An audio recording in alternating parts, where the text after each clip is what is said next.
Today we have a lot of animals. Let's learn their names one by one.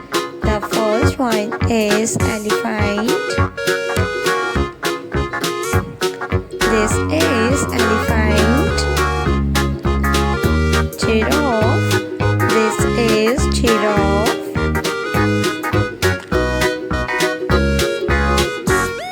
A sheep.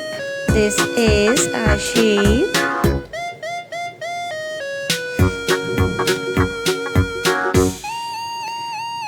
A rabbit. This is a rabbit. The next one is a deer. This is a deer.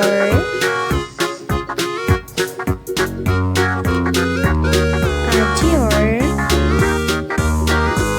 The next one is a lion. This is a lion. A lioness.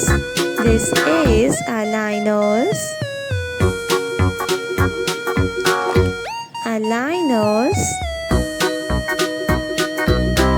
Elephant. This is elephant.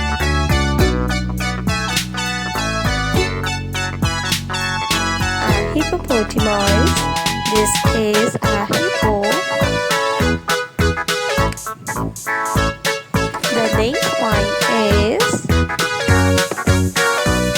a tiger. This is a tiger.